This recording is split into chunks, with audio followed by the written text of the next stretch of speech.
70, muitos países adotaram o asfalto permeável, mas aqui no Brasil o seu uso ainda é tímido. Para saber mais sobre esse assunto, nós conversamos com o professor José Rodolfo, que tem feito pesquisas nessa área.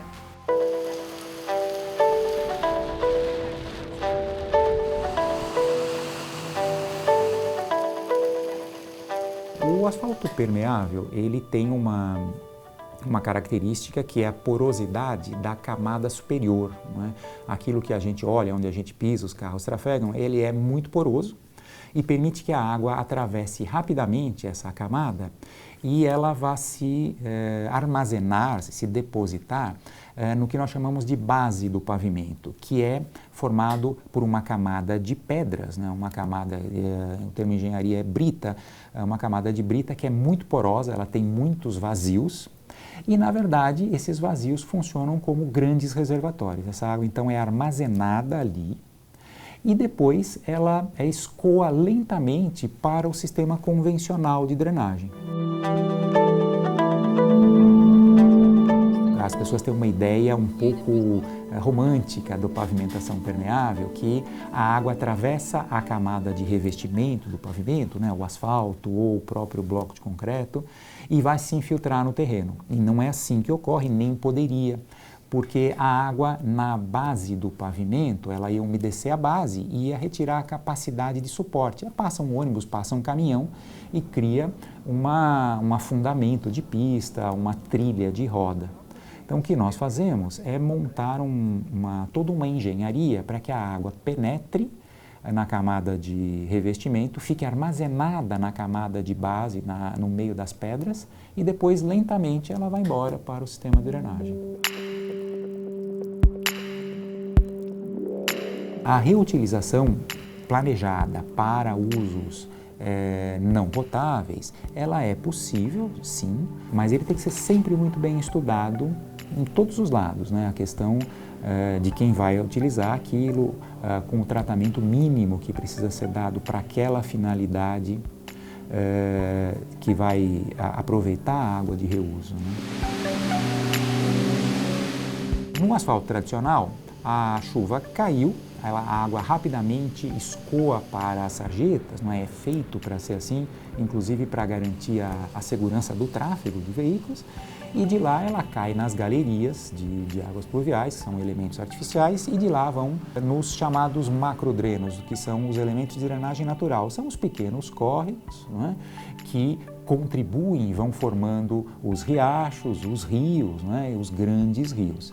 Esse escoamento é muito rápido. Ele não tem capacidade de transportar essas águas, porque o espaço que foi deixado para ele nas cidades é o mesmo espaço que ele tinha antes de existir a urbanização.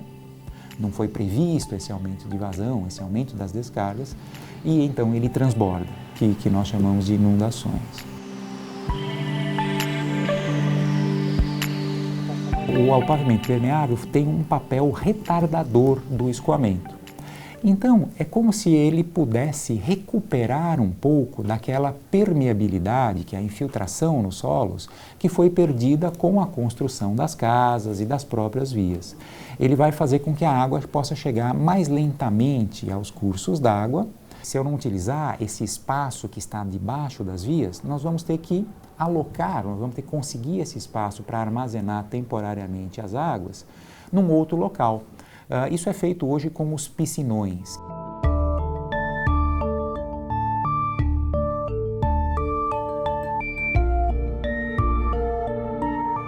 O asfalto convencional, em geral, a manutenção é no sentido de se eliminar ondulações e depressões na pista, coisas assim.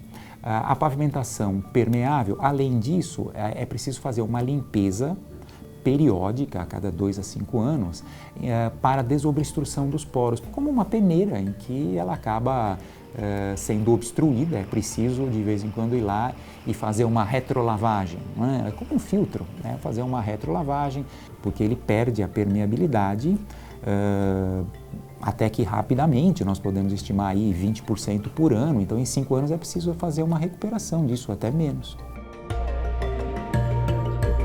Aqui no campus da da cidade universitária, nós temos 3 ou 4 trechos, avenidas de alto tráfego, né, com carga, estacionamentos, diferentes materiais, são todos pavimentos experimentais. Mas existem já pavimentos para uso geral, principalmente em áreas residenciais e áreas de estacionamento, né, que estão funcionando já há alguns anos.